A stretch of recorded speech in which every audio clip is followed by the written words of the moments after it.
my own fledgling YouTube channel, just to share transparently all of this. One of the things that that I just added recently, and I'm going to update again pretty soon, I'm sure, is this sort of welcome video and this intro video. And one of the things that YouTube seems to like is, in addition to all the videos that you upload that are there regularly, having something at the top that invites new visitors to your site.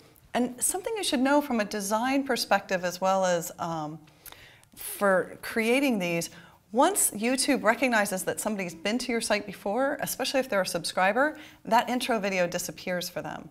So it's only visible to people who arrive the first time.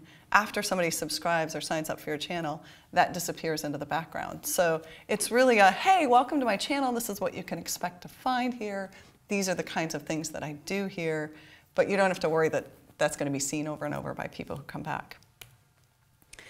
Most of these things are accessible when you're logged into YouTube as yourself. And remember, Google Plus and YouTube are linked. So I log into Gmail, I'm already logged into Google Plus, I'm already logged into YouTube when I get there. All of those are connected.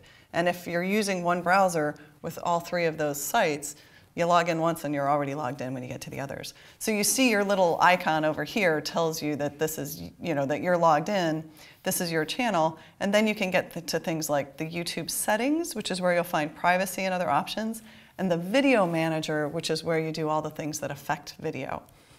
And I want to show you a little bit about some of those options. So in the video manager, you'll get all these options here on the left screen. And again, if you're a little intimidated by all these things when you first sign in, remember, great help resources from YouTube, and a little stumbling around can teach you a lot. But each video has its own settings. So remember that some of the things you're setting up for your entire YouTube channel, some of them you're setting up specific to each video. And one of the relatively new things that's kind of cool is the ability to do annotations that actually link to other places.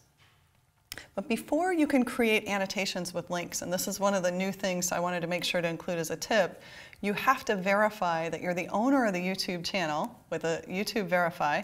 You have to use your webmaster tools to set up some code to connect to that site, and that requires FTP access to your website. And under the advanced channel settings, then you have to associate that website. And you may be starting to think, geez, that is an awful lot to go through to get to the little success button just so I can put a link in my video.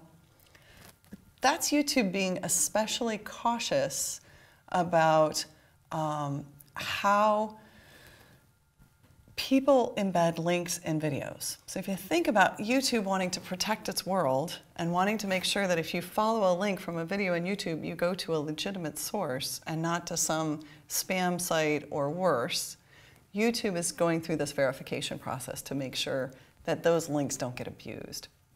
So I think one of the most powerful things you can do on YouTube now is to add links embedded in a video to your own website, and that's a very powerful way to draw people to your world, but you do have to jump through some hoops before you can get there. So just be prepared for having to go through this multiple verification step to do it, or if you're having trouble figuring out why under annotations link isn't an option for you, it's because you haven't done all this yet.